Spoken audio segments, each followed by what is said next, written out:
This is the prayer of legacy, the dua of a prophet who sought not to be just remembered, but to be rightly remembered.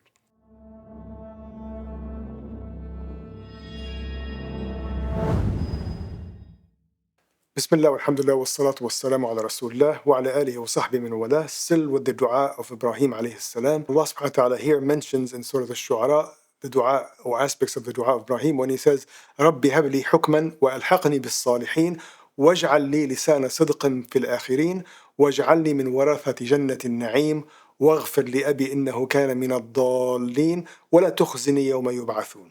So here Allah subhanahu wa ta'ala mentioning the dua of Ibrahim alayhi salam. Again, this is a way or the best way to make the dua.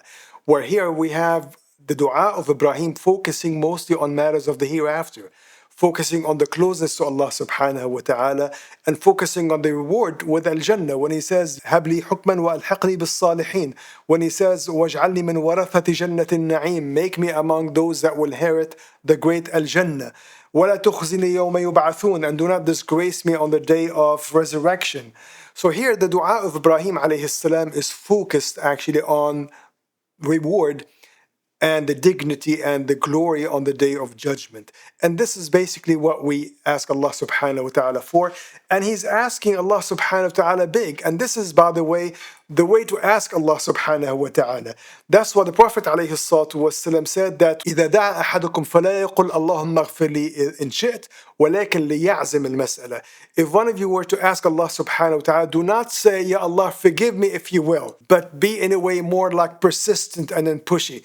Because actually you're asking Allah subhanahu wa ta'ala, which is something that we do actually much of the time. When we make dua and at the end we say, Inshallah, may Allah forgive you, Inshallah. May Allah reward you, Inshallah. No, don't say Inshallah in here.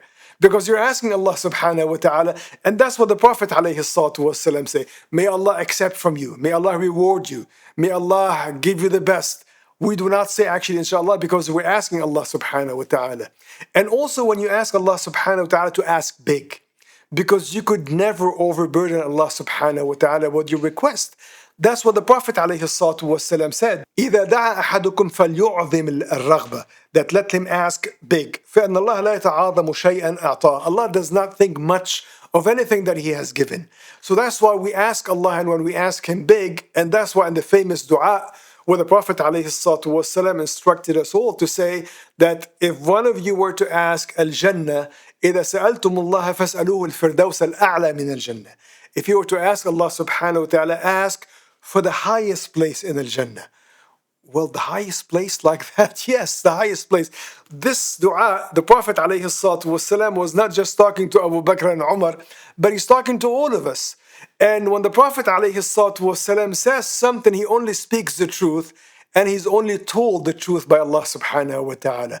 So when the Prophet ﷺ says, ask for the highest place in Al-Jannah, it means you can get it. I mean, isn't that beautiful? You can get it, but I'm not good enough. We don't ask Allah subhanahu wa ta'ala by how good we are. We ask Allah subhanahu wa ta'ala by how generous He is, but how merciful He is, how forgiving He is. That's why we appeal to the greatness and the generosity of Allah subhanahu wa ta'ala. And yes, if you were to ask Allah subhanahu wa ta'ala, all of us, no matter what I did, no matter how big my shortcomings are, we ask Allah subhanahu wa ta'ala for the highest place in the Jannah. That's what the Prophet ﷺ said. We ask Allah subhanahu wa ta'ala to give us all the highest place in the Jannah. Walhamdulillahi Rabbil Alameen.